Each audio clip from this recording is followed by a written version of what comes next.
Magaalaan Shaggar kaleessa hundeeffamni isaa ifa taasisame magaalota 5 fi aanaa tokko godina addaa Oromiyaa naannoo Finfinnee jedhamuun kanaan dura beekaman walitti makuun akka ta'e ibsameera. Magaalaan Shaggar bal'ina lafa hektaara 100,100 fi 65 irratti kan hundeeffamte yoo ta'u, baay'ina uummataa miliyoona 2 fi 300 qabattee hundeeffamte jechuun sagantaa hundeeffama magaalichaa irratti eeramee jira.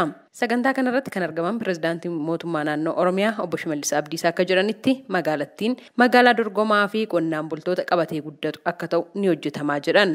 Qonnaan bulaan kan keessatti dhiibamu kan irraa ba'u duntaan abbootii qabeenyaa faana ta'ee qonnaan bulaan lafa iddootti misoomsu ta'a. Kanaaf lafti isaa akka kanaan dura kan irraa fudhatamu kan irraa dhiibamu duntaan lafa isaatiin investimentii gaggeeffamu keessatti gahee isaa kan taphatu ta'a. Qixa kanaan hojjetu seera addaatiin itti deemu, hooggansa addaatiin itti deemu. Galii magaalichi walitti qabu haala adda ta'een kaabineen mootummaa naannoo Oromiyaa murteessee jira. Tajaajila magaalicha misoomsuutiif oolu. Kana gochuudhaan magaalaa dorgomaa gahumsa qabu waa hundaanuu tarkaanfatee karaa milkeessuu danda'uun kan hoogganamu ta'a.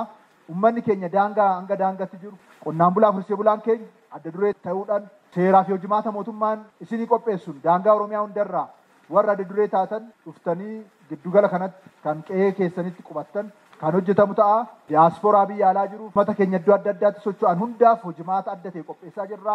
Hundumtuu dhufee kan itti qubatu ta'a. Hundeeffama magaalaa kana hordofuudhaan jiraattonni manni isaanii diigame tibbana sagalee Ameerikaatiif yaada isaanii kennan manneen seeraan alaa diigamaa jiran kumaataman lakkaa'amu jechuun ibsaniiru.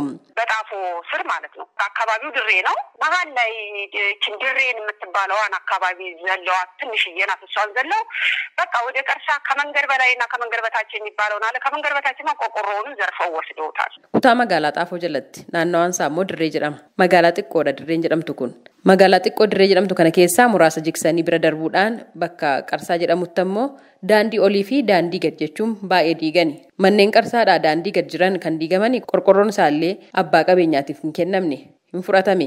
Kan namni keessa jiru qorqorroo isaa dafee buqqisee ofiisaatiif hambifachuu danda'eera. Garuu kan duwwaa jiru immoo humna nageenyaa waliin waan jiranii fi diiganii fe'anii deeman. Ani fakkeenyaaf qonnaan bulaarraan bite ragaan ittiin bite qaba. Garuu seera qabeessa akka hin taane beeka. Garuu qabeenya keessan irraa kaafadhaa jedhanii osoo yeroo nuuf kennaniiru ta'ee gaarii ture. Amma garuu manani waggaa 5 keessa taa'eedha. Al tokkoon kan na jalaa diigame. Baay'ee gaddeen jira. Kantiibaan magaalaa Shaggar Dr. Tashoomee Addunyaa komii jiraattonni kaasan irratti gaafatamanii ijaarsa seeraan alaa irratti tarkaanfii fudhatamaa akka jiru ibsaniiru. Namni hundaa hin amana kan ijaaranii seera alaa akka ta'e beeku.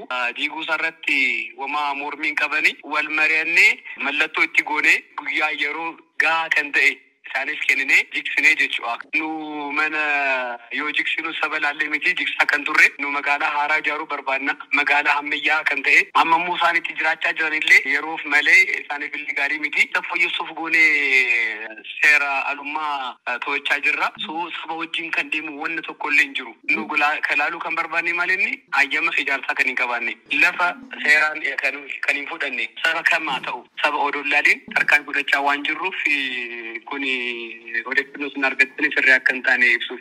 Kantiibaan magaalattii itti dabaluudhaan magaalattiin jiraattotaaf magaalaa mijattuu fi ammayyaa akka taatuuf hojjechuun rakkoo mana jireenyaa furuuf ni hojjetamaa jedhan.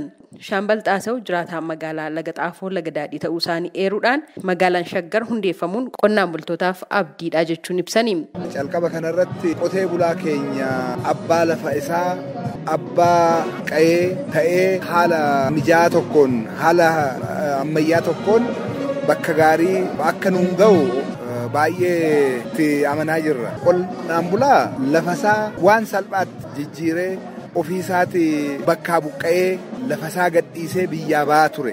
Seenaan duraan dabre baay'eedha. Sababa kanaan qotee bulaan buqqa'ee ammas qotee bulaan amma jiru kun yaadan itti yaadee lafa ofii qabee lafa ofiitirratti hojii gaarii hojjetee ofiisaati investara ta'uun odoo irra jiru nama biraatti lafa dabarsee kennee lafa san irraa fudhatanii eegaa qa'ee isaanii ta'e. Ammas mootummaan amma lafa Shaggar hundeessaa jiru kunis qotee bulaa walitti qabee gurmeessee lafa isaati irratti akka hojjetu akka faabrikaa banu akka biyya alaatitti mi'a ergu horii akka horii gaarii horsiisu goosisee hoohan ta'u ta'e dhugaa dhugaa Shaggar taati jechuudha. Weerara lafa irratti gaggeeffamu magaalattii keessa dhaawamsiisuudhaaf odeeffannoon lafaa teekinooloojii irratti hundaa'e ni diriirfamaa jiran kantiibaan magaalaa Shaggar Dr. Tashoomee Addunyaa. Gabaasa sagalee Ameerikaatiif Tsahaay Daamtoo Finfinneerraa.